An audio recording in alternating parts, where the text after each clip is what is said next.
অনেকে কোশ্চেন ভাই আমি যে কোচিং এ কম মার্কস পাচ্ছি আসলে কি আমার দ্বারা চান্স পাওয়া সম্ভব? অনেকটা শুনতেছি কোচিং এ নাকি কম মার্কস পেলে কখনোই মেডিকেলে চান্স পাওয়া সম্ভব না। ভাই আমার মার্কস হচ্ছে এরকম যে আমি প্রতিনিয়ত যে 100 নম্বর এক্সাম গুলা সেখানে আমি 50 পাচ্ছি, 40 পাচ্ছি, 60 পাচ্ছি, অর্থাৎ আমার মনের মতো মার্কস পাচ্ছি না। ভাইয়া অন্যরা শুনতেছি 80 পাচ্ছে, 90 পাচ্ছে, কিন্তু ভাই আমি যে এরকম নাম্বার পাচ্ছি না, আসলে কি ভাই আমার দ্বারা সরকারি মেডিকেলে পড়া সম্ভব কিনা? ইনশাআল্লাহ আজকের এই ভিডিওতে ভাই তোমাকে একদম ডিটেইলসে বুঝিয়ে দিব আসলে কোচিং এর সাথে তোমার বাস্তবে যে রিয়েল এক্সাম হবে মেডিকেল, সে এক্সামে আসলে কিন্তু প্রশ্নে অনেক ডিফারেন্স আছে।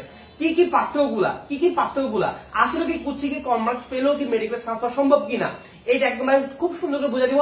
বিগত বছর এরকম অনেক স্টুডেন্ট আছে যারা কিন্তু কোচিং এ কম মার্কস পেয়েও কিন্তু মেডিকেল চান্স পেয়েছে। এর কারণটা কি?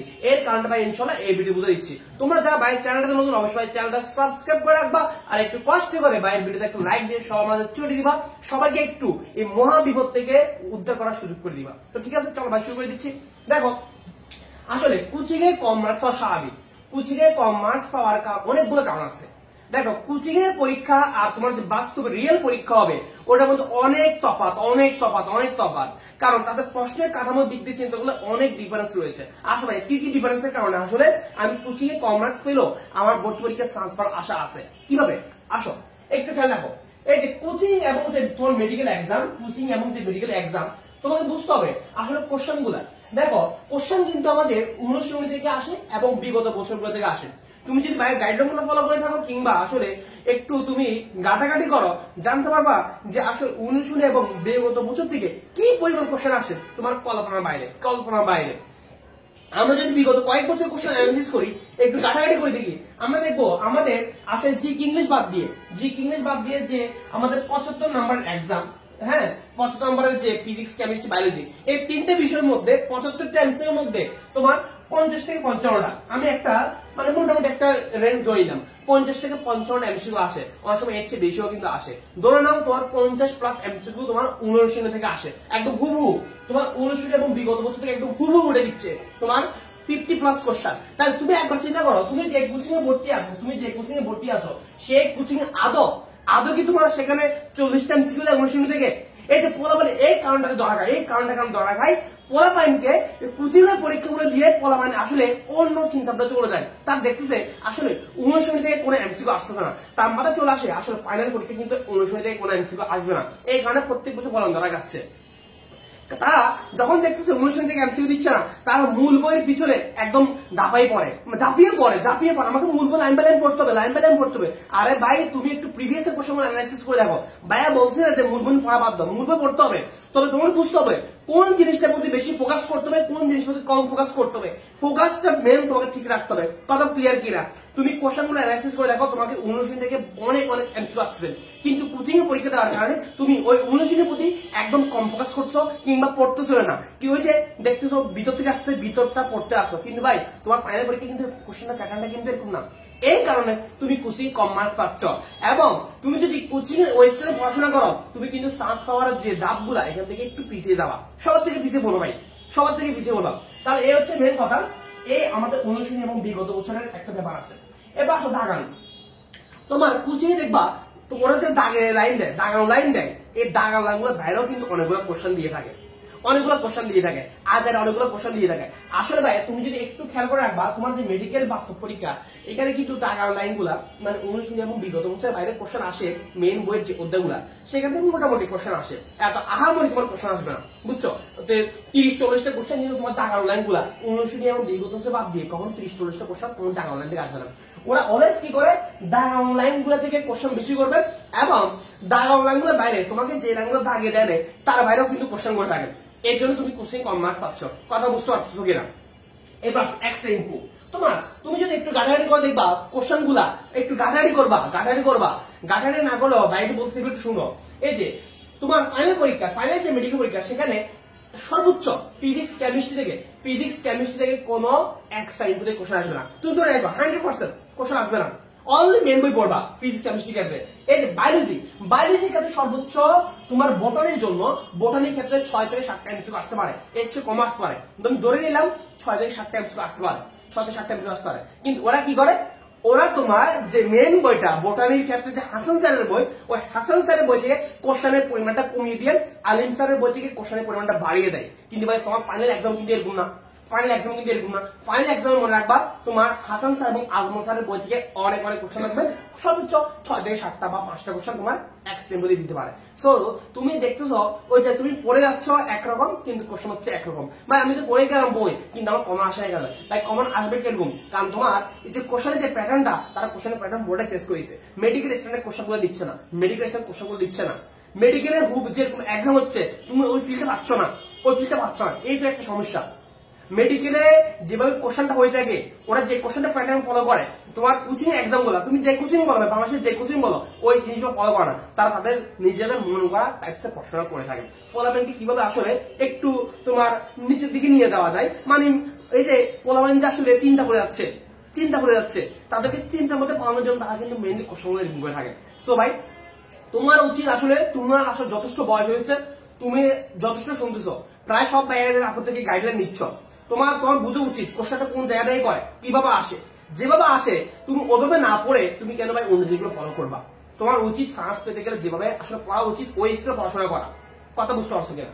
এবার আসো আমরা যদি জিকে ইংলিশটা একটু খেয়াল করে দেখি, জিকে ইংলিশ কিন্তু মেডিকেলের মোটামুটি একটা স্টুডেন্ট লেভেলে কোশ্চেন হয়, একদম আহামরি কঠিন হয় না। যে জিকে এর কোশ্চেনটা 10-এ 10 পাওয়ার মতো কোশ্চেন করে মেডিকেলে, 10 না পাইলেও একদম ইজিলি 8-9 পাওয়া যায় জিকে তে। ইংলিশে আহামরি এত কঠিন কোশ্চেন করে না। কিন্তু তুমি কোচিং এক্সাম গুলো দেখো, কোচিং কিন্তু হিউজ পরিমাণ তারা কঠিন টাইপসের কোশ্চেন গুলো করে থাকে। কথা বুঝতে পারছো কিনা? তখন তুমি আসলে চিন্তা করতেছো যে আসলে আমার দ্বারা সম্ভব হবে না, আমার দ্বারা মেডিকেলে কখনোই সম্ভব না। তখন তুমি আস্তে আস্তে ওই যে পড়ার যে একটা ফ্লো ছিল ওইটা থেকে তুমি আস্তে আস্তে চলে আসো, নিচের দিকে নেমে আসো।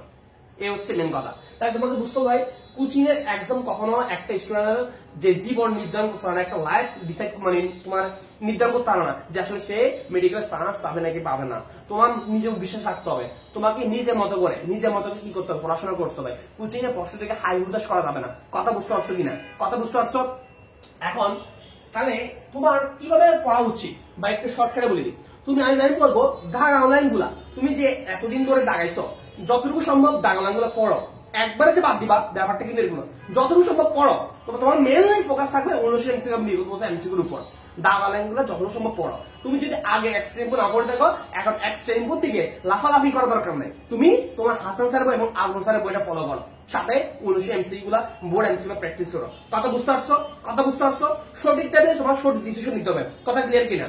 এখন আরেকটা কোশ্চেন, ভাইয়া আমি তো রিভিশন দিতে পারিনি, কিন্তু আমার যে কোচিং এ ভর্তি হয়েছি সেখানে আমার কি হয়েছে, সাবজেক্ট ফাইনাল গুলো শুরু হয়ে গেছে, সাবজেক্ট ফাইনাল পেপার ফাইনাল গুলো শুরু হয়ে গেছে। এখন কি আমি এগুলোতে অ্যাটেন্ড করবো কিনা? ভাইয়া আমি তো অনেক মানে চারদিক থেকে কথা শুনে 2-3টা কোচিং এ ভর্তি হয়ে গেছি। এখন আমাদের সিরিয়াসলি কমপ্লিট থাক, রিভিশন তো থাক দূরের কথা। এখন আমি কি ভাইয়া প্রত্যেকটা কোচিং এ পরীক্ষা অ্যাটেন্ড করবো নাকি সিরিয়াস কমপ্লিট করবো না, কি করবো? একটা সলিউশন দেন। আমার কথা হচ্ছে তুমি আসলে এই যে পেপার ফাইনাল যে চলতেছে, সাবজেক্ট ফাইনাল চলতেছে, আর সামনে হবে কি মডেল টেস্ট। তোমার যদি ভাই বই কমপ্লিট না থাকে, তুমি হাজার হাজার পরীক্ষা দিয়ে কোনো লাভ হবে না। তুমি যদি বই কমপ্লিট না থাকে ভাই, তুমি একদম লিখে রাখো, তোমার চান্স হবে না, এটা একদম দিচ্ছি।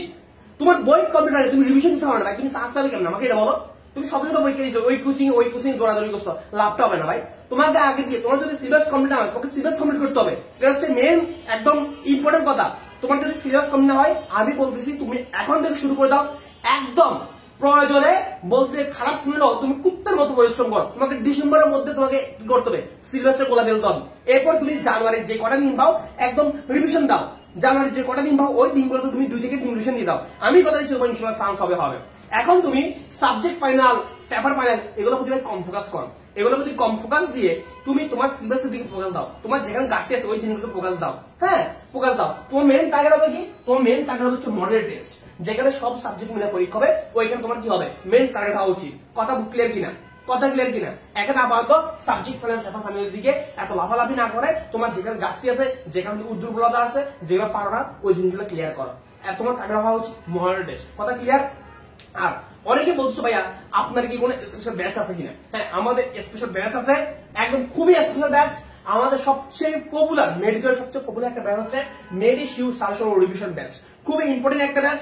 এই ব্যাচে তোমাকে একদম মেন বইয়ের প্রত্যেকটা লাইন ধরে ধরে দেখানো হবে যে এই লাইনটা পড়তে হবে, এই লাইনটা না পড়লেও চলবে, এই জায়গাতে কোশ্চেনের সম্ভাবনা 100% বেশি, এই জায়গাটা তুমি অবশ্যই পড়তে হবে। আমরা মেন বইয়ের প্রত্যেকটা লাইন তোমাকে লাইন বা লাইন ধরে ধরে দেখাই দিব, এটা পড়ো, এটা পড়তে হবে, এটা না পড়লেও চলবে। শেষ মুহূর্তে আসলে পড়াশোনা করতে হবে সিলেক্টিভ পড়াশোনা করতে হবে। সারা বছর লাইন বাই লাইন পড়াশোনা করছো, এখন আর লাইন বাই লাইন পড়াশোনা করার টাইম নেই। এখন তোমাকে সিলেক্টিভ পড়াশোনা করতে হবে। তোমাকে বুঝতে হবে কোন জায়গাতে প্রশ্ন আসতে পারে, কোন জায়গাতে তোমাকে বাদ দিতে হবে। এই জিনিসগুলো তুমি যদি একবার বুঝে দিতে পারো তাহলে তোমার রিভিশনের ক্ষেত্রে খুব হেল্পফুল হবে। যারা সিলেবাস কমপ্লিট করে নাই বা যারা রিভিশন দিতে হিমশিম খাচ্ছ তাদের জন্য সবচেয়ে বেস্ট ব্যাচ হচ্ছে আমাদের মেডিশিউ সাজেশন রিভিশন ব্যাচ।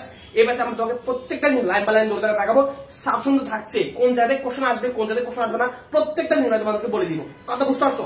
এছাড়া আমরা এখানে সাবজেক্ট এবং ফাইনাল মডেল টেস্ট নিব। ঠিক আছে, আমাদের এই ব্যাচের ফি হচ্ছে মাত্র 510 টাকা। আর এই ব্যাচে একদম প্রত্যেকটা বিষয় ইনক্লুড থাকবে, একদম প্রত্যেকটা বিষয় ইনক্লুড থাকবে। এবং অনেকে আসো যে ভাই জিকে ইংলিশ নিয়ে সমস্যা, শুধু জিকে ইংলিশ নিয়ে সমস্যা, তাদের জন্য হচ্ছে আমাদের 7 ডেজ জিকে ইংলিশ প্রোগ্রাম। আমরা খুব শীঘ্র শুরু হয়ে যাবে 7 ডেজ জিকে ইংলিশ। 7 ডে এর মধ্যে 7 দিনের মধ্যে তোমাকে জিকে ইংলিশের প্রত্যেকটা টপিক ক্লিয়ার করে দেওয়া হবে, প্রত্যেকটা টপিক ক্লিয়ার করে দেওয়া হবে। এখানে তোমাকে আহামরি ঘন্টা পর ঘন্টা ক্লাস দিয়ে বসে রাখা হবে না, জাস্ট যতটুকু লাগবে। আমাদের এখন হচ্ছে যতটুকু লাগবে ততটুকু শিখা। তোমাকে ইংলিশে কোনো রুলস শিখানো হবে না, তোমাকে জাস্ট তুমি যাতে কোশ্চেন দেখা মাত্র আনসার করতে পারো, তোমাকে সলভিং এর ট্রিক শেখানো হবে, কতটা ইজি ওয়েতে তুমি সলভিং করতে পারো। ভোকাবুলারি পার্টের ক্ষেত্রে এই যে তোমাকে প্রিপজিশন, সিনোনিম, অ্যান্টোনিম এগুলো তোমাকে গদবাদা সবগুলো দিয়ে দেওয়া হবে না। যেগুলো লাগবে জাস্ট যেগুলো important, BCS, medical, dental, DU সবগুলো ইম্পর্টেন্ট জিনিস একসাথে এনে তোমাকে দিয়ে দেওয়া হবে। জাস্ট এগুলো ইম্পর্টেন্ট, এগুলো পড়তে হবে। আমি কথা দিচ্ছি তুমি জাস্ট আমার সাথে শেষ পর্যন্ত কন্টিনিউ করো। এই যে বাইরে এখানে ভর্তি হয়ে তুমি ইনশাল্লাহ যদি কন্টিনিউ করতে পারো, ভাই যে বলবে এবার পড়াশোনা করতে পারো, একটা সিট হবে তোমার।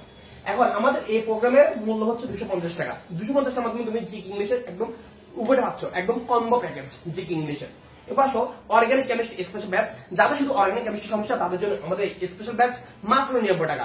অনলি 8টা লেকচার, প্রতিটা ক্লাসের ডিউরেশন হচ্ছে 25 মিনিট থেকে সামান্য কম বা বেশি করে, এরকম করে ক্লাসের ডিউরেশন। 8টা ক্লাসের মধ্যে তুমি একদম বস হয়ে যাবে। তুমি যদি কখনো অর্গানিক কেমিস্ট্রি নাও ধরো, আমি কথা দিচ্ছি তুমি জাস্ট এই ব্যাচে ভর্তি হলে প্রত্যেকটা জিনিস এমন ভাবে পড়িয়েছি, কোভিড স্যার হাজার দুইটা বই তোমার ক্লিয়ার হয়ে যাবে। একদম লিখে পড়িয়েছি ভাই। এখন পোলা ভাই না অর্গানিক কেমিস্ট্রি ওই যে 100 ডিভিশন পড়ার টাইম নেই, লিখে পড়িয়েছি, যাতে তুমি খুব ইজি ওয়ে কি করতে পারো বুঝতে পারো। এমসিকিউ সলভিং কত দ্রুত করা যায়, কতটা দ্রুত করা যায়, ওই ট্রিক গুলো শিখিয়ে দিয়েছি এখানের মাধ্যমে। জাস্ট এই কোর্সে করলে তুমি বই প্রত্যেকটা এমসিকিউ নিজে সলভিং করতে পারবা। আর তুমি যদি এই কোর্সের মধ্যে ভর্তি হও তাহলে কিন্তু এই কোর্সে আলাদা করার ভর্তি হওয়ার কোনো দরকার নেই। এই কোর্স হচ্ছে একদম পূর্ণাঙ্গ একটা কোর্স। আর যদি কেউ মনে করো আলাদা ভর্তি হবে জিকে ইংলিশে বা অর্গানিক কেমিস্ট্রি, তাহলে ভর্তি হওয়ার কোনো সমস্যা নেই। এই হচ্ছে ভাই গাইডলাইন। তাহলে মনে রাখবা কোচিং এর নাম্বার কোনো ফেক না, তুমি জাস্ট কোনো রিভিশন দিতে থাকো। আর এই ব্যাচগুলোতে কে ভর্তি হবে, ভর্তি নিয়ম হচ্ছে এখানে যে নাম্বার দেখতে পাচ্ছ, এই নাম্বারে যে কোনো বিকাশ বা নগদ থেকে সেন্ড মানি করে কিন্তু তুমি ভর্তি যেতে পারো। সেন্ড মানি করার পরে এই নাম্বারে কল দিবা কিংবা হোয়াটসঅ্যাপে যোগাযোগ করবা, বাই দ্য ওয়ে গ্রুপে অ্যাড করে দিবো ইনশাআল্লাহ। তো দেখা হচ্ছে পরবর্তী কোনো গাইডলাইন সেশনে। সব ভালো থাকো, সুস্থ থাকো, আল্লাহ হাফেজ।